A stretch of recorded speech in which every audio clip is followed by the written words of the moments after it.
returns to Part 1. Part 1. You are going to hear a conversation about renting an apartment. First, you have some time to look at questions 1 to 6.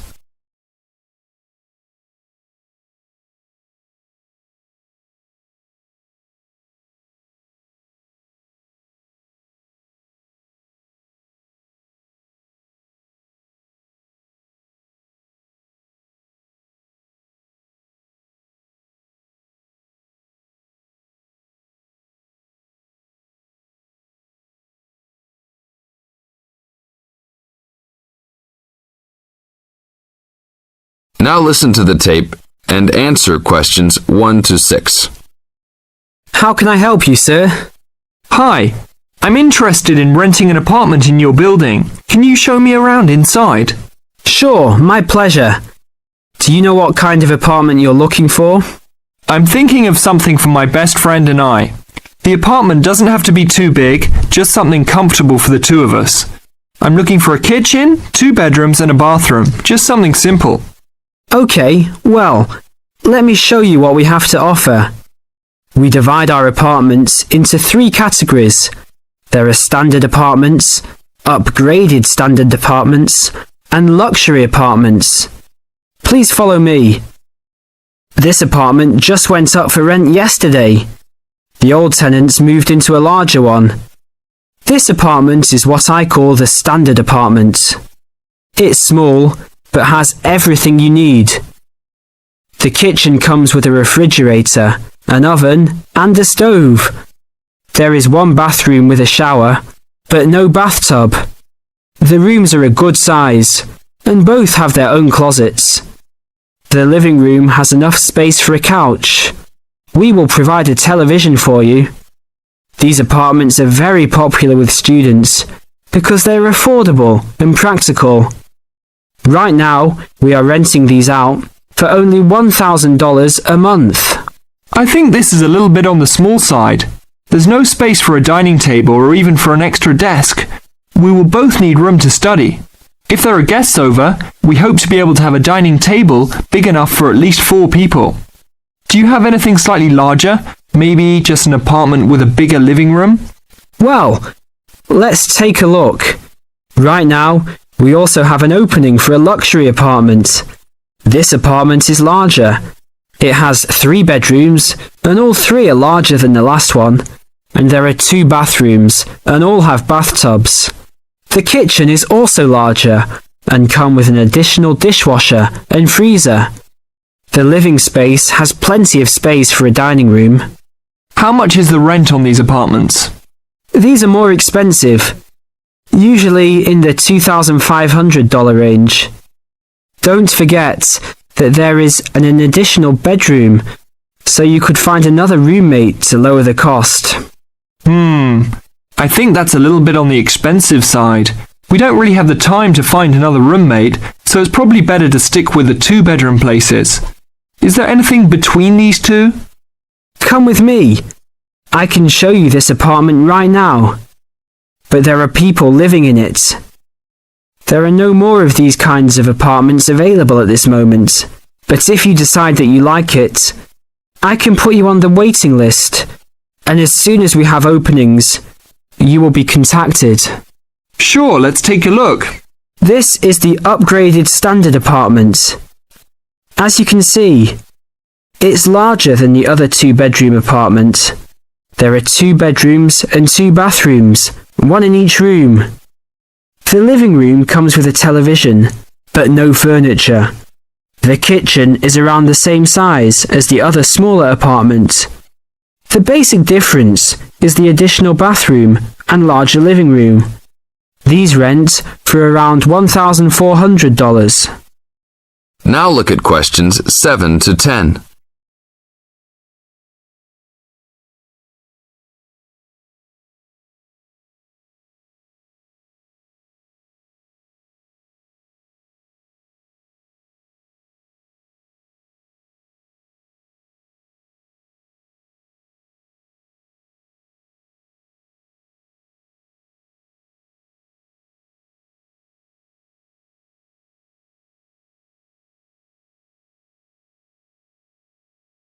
Now listen to the tape and answer questions 7 to 10.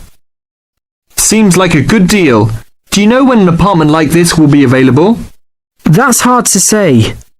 I know these people who live here right now should be graduating soon, so they might be moving out. Well, I guess I'll put my name on the waiting list.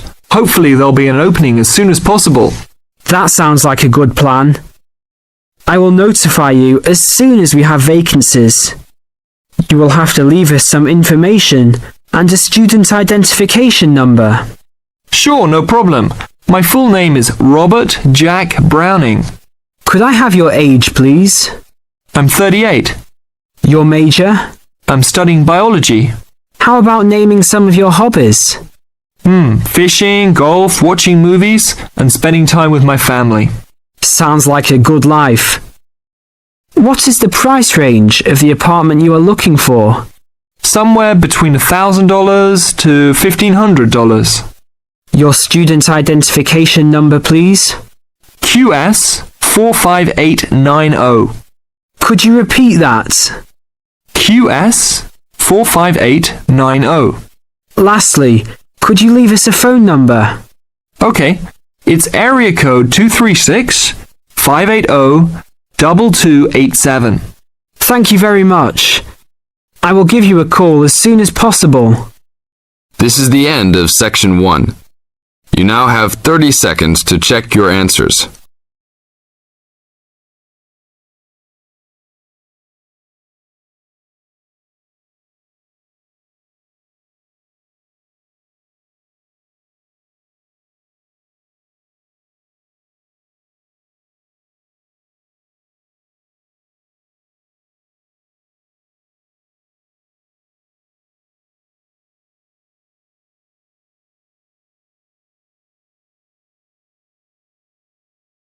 Now turns to Part 2.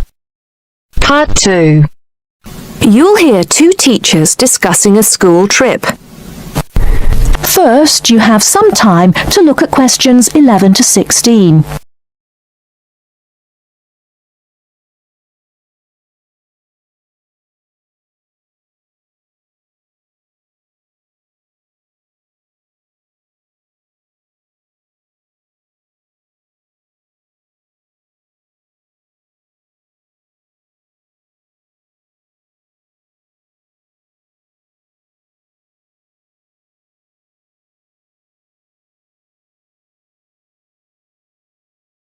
Now, listen carefully and answer questions 11 to 16. Oh, there you are, Paul. Do you have a few minutes? Can we think about this year's school trip? Hi, Jean. Yes, of course. Have you got any ideas? I've been looking through some information, and I've brought a few leaflets with me. Here you are. Okay, thanks. Just remind me when the trip is. Next Friday. We'll be leaving at 9 and be back here at around 4. So we've probably got time to visit a couple of places. Let's see. What leaflet have you got there? Central Gardens. Looks like a nice place. It's open from 9 until 6, so we could go there anytime we wanted, really. What about there in the morning and then somewhere else in the afternoon? Farmers Market would be an option first as well, at least until they close at 1. Or we could try Grey Castle. That should be possible in the morning or in the afternoon. Oh, hang on. That's at the weekend. The last admission is at noon on weekdays. Greenhall says the same thing.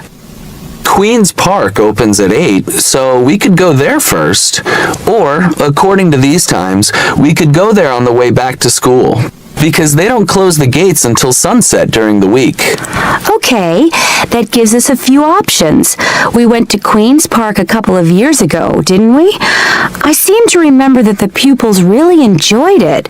It'd be nice to go somewhere new as well. I've seen groups from other schools going around Grey Castle. So have I. But then again, maybe we should play it safe and go to Green Hall. At least we've got experience of taking classes round there. Farmers Market is popular with other schools, though, so it must be interesting. It'd be good to go somewhere where someone can show the pupils around, explain things to them. I've been on a tour around the castle, and they do a really good job. I think they have guides at the hall, too, don't they? It says here that they used to, but don't anymore. You can get shown around Central Gardens, though.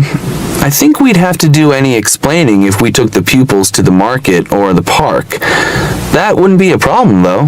No, and at least those two would be free, wouldn't they? I think all the others charge, and we'd have to get the parents to pay some money. I'm sure they wouldn't mind paying if it was a small amount. Let me check the leaflets. There's a special price for large groups at Grey Castle. Oh, but you can get into Central Gardens for nothing. Right. Oh, I've just thought of something. We wouldn't need to book anything if we were going to Queen's Park, but what about the other places? Central Gardens say you need to let them know if there are more than 10 people in your group, which would include us. The same at Grey Castle. Farmers Market says you can just turn up, and so does Green Hall. Right. Well, I suggest we take the pupils to Grey Castle for a tour in the morning. How does that sound? Yes, sounds good. We should contact them to book it as soon as possible. In the afternoon, we can do something a bit more relaxed at the park, and we'll have to think about going to Green Hall another year. Shame Farmers Market isn't open, but we can't change the day. So that's a decision then. Now, let's think about what we're going to get the pupils to do. It's a school trip, after all, and we should give them some work to do.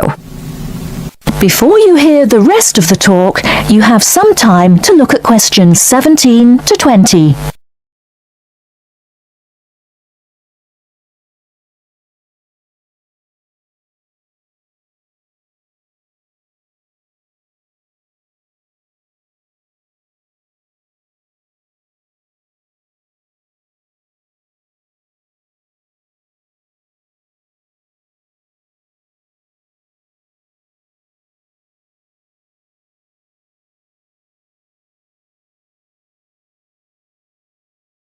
Now listen and answer questions 17 to 20.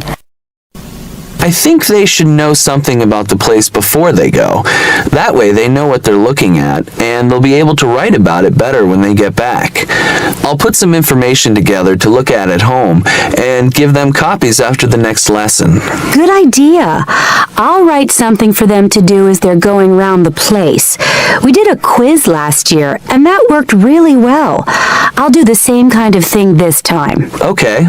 Now, what about the travel arrangements? How are we getting there? What do you think? I remember one year Mrs. Jackson took her group by bus, and that was a complete nightmare. It's quite a long way, isn't it? We could hire a coach for the day, which is what we usually do, or there's the train. It's rush hour though, isn't it? So it'll be really crowded. And it'll be more convenient for the rest of the day if we've got our own transport. Yes, we'll do that then. Anything else? Oh, we need to let the parents know what's happening. We could ask the office to call everyone. It would take too long with so many. I know when we send a letter home, there are always a few pupils who lose it, but not all the parents have email yet, so I don't think we have any choice, really. I'll write something and take it to the school office this afternoon. Right. I'll go and tell the pupils the good news. That is the end of part 2. You now have half a minute to check your answers.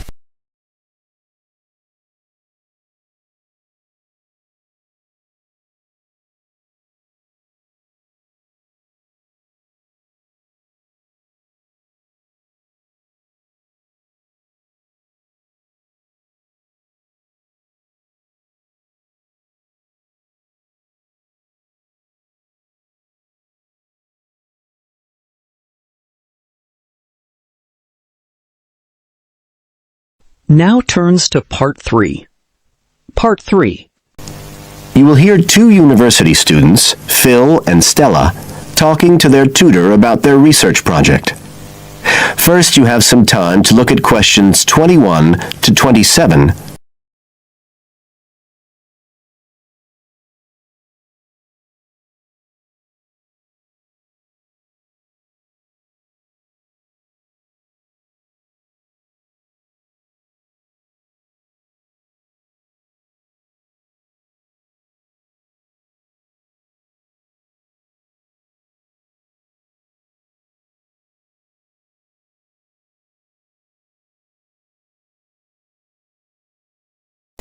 Now listen carefully and answer questions 21 to 27.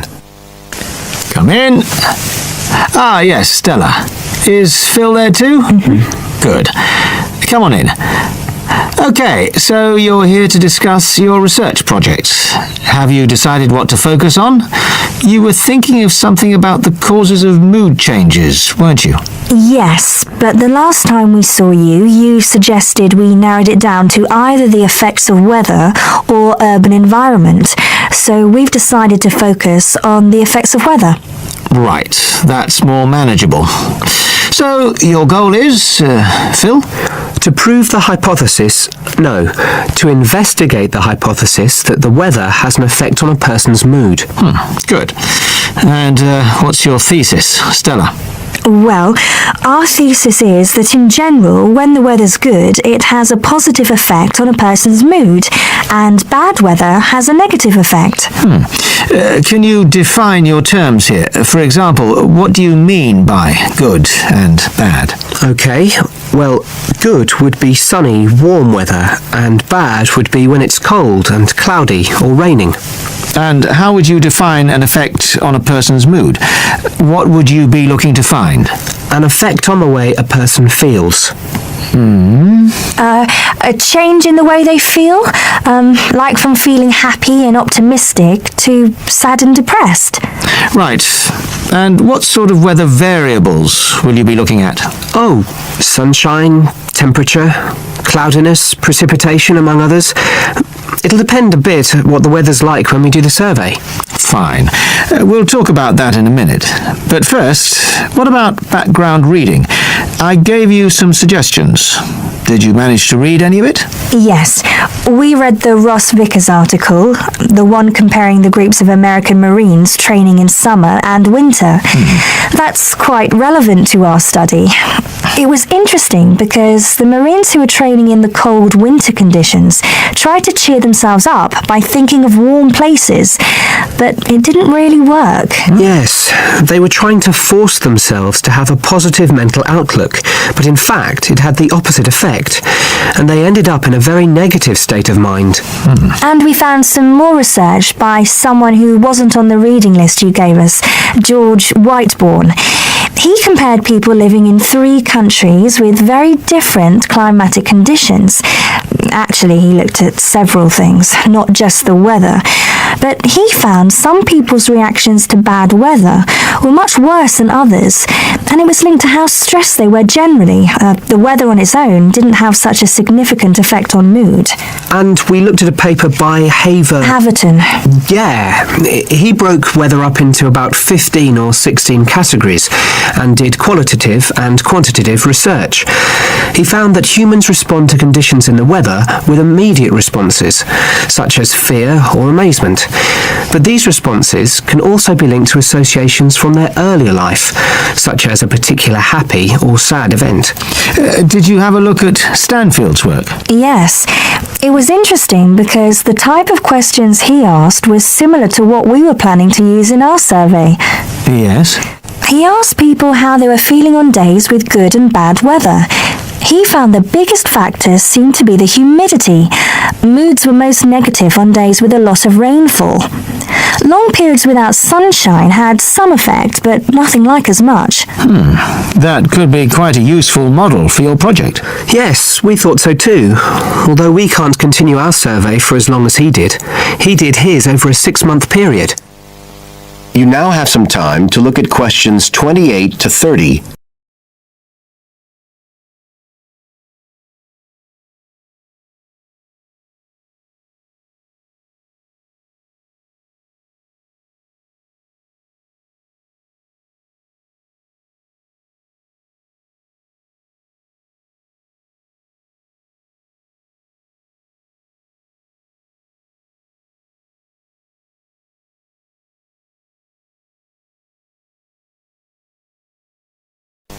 Now listen and answer questions 28 to 30. Right. Well, you've made quite a good start. So, where are you going from here? Well, we've already made the questionnaire we're going to use for the survey. It's quite short, just 8 questions.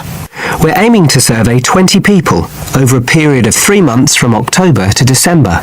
We can't specify the actual dates yet because it depends on the weather. We want to do the survey on days with a range of different weather conditions. And we'll just be working on campus, so our data will only be statistically sound for the student population here. That's okay. Have you thought how you'll determine what will constitute each aspect of weather, and how many you're looking at? We decided on 4. The amount of sunshine, cloudiness, temperature and precipitation. We thought we might use the internet to get data on weather conditions on the days we do the survey, but we haven't found the information we need, so we might have to measure it ourselves. We'll see. Then we've got to analyse the results, and we'll do that using a spreadsheet, giving numeric values to answers. And then, of course, we have to present our findings to the class, and we want to make it quite an interactive session. We want to involve the class in some way in the presentation, maybe by trying to create different climatic conditions in the classroom, but we're still thinking about it. I see. Well, that sounds as if you're on the right lines. Now, what I'd suggest that you think about, in addition to the work you've... That is the end of section 3. You now have half a minute to check your answers.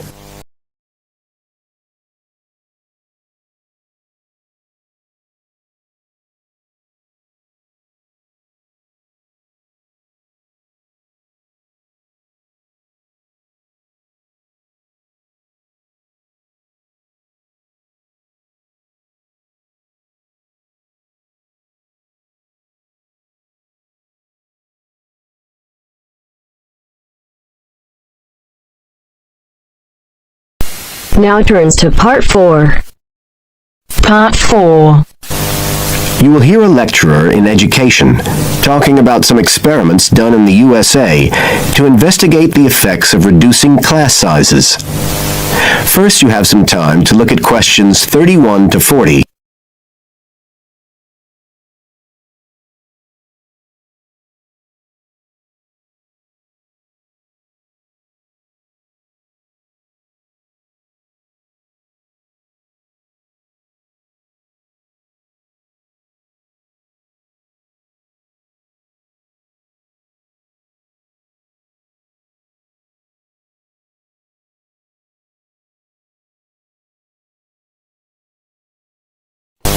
Now listen carefully and answer questions 31 to 40.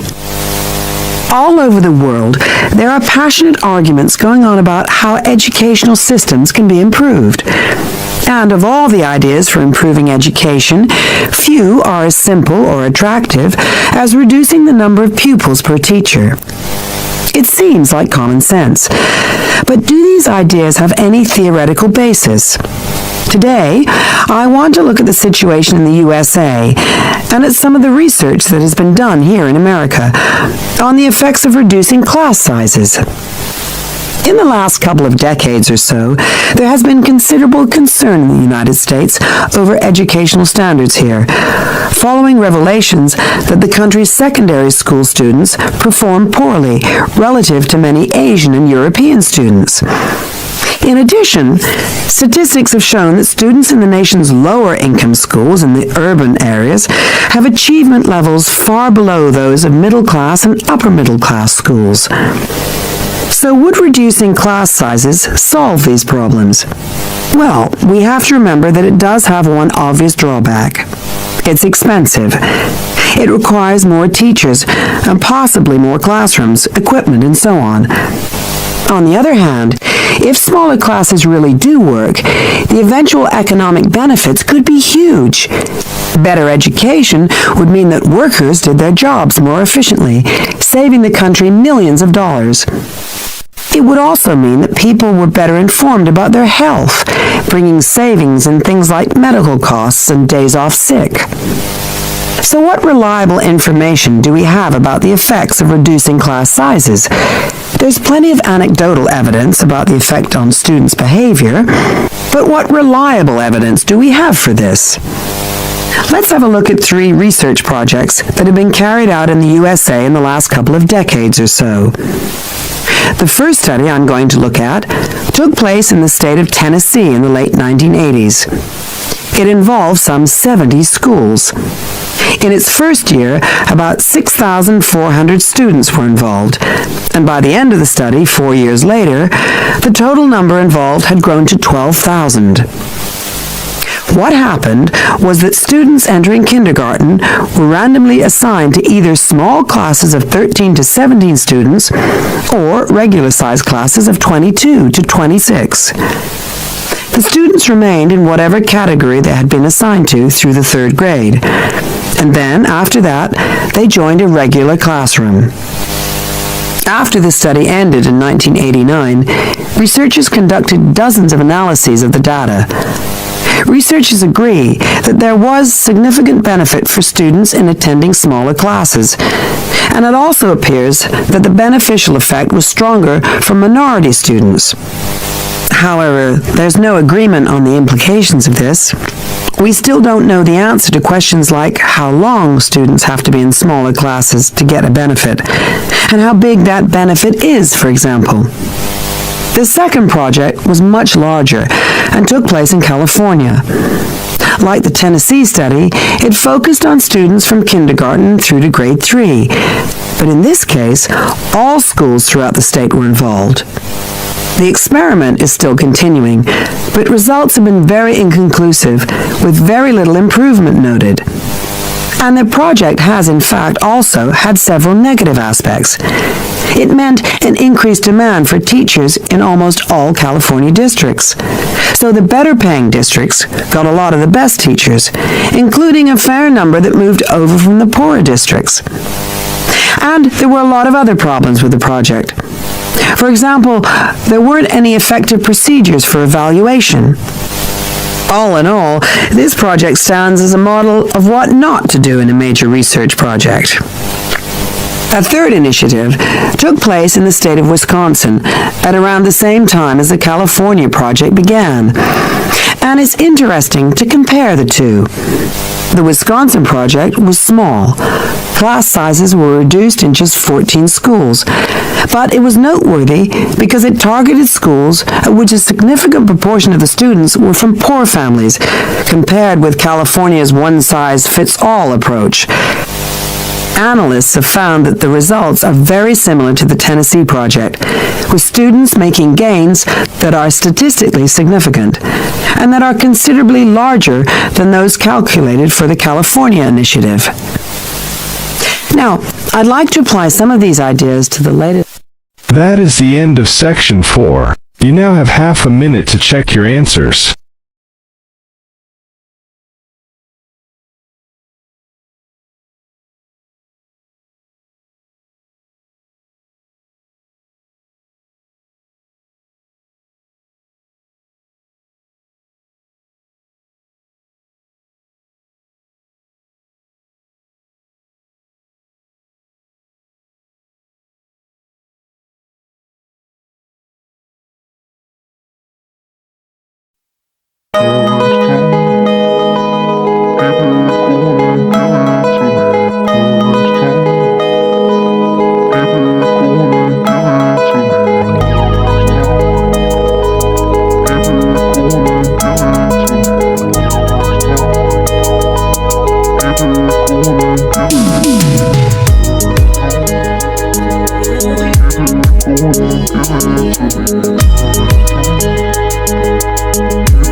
Give it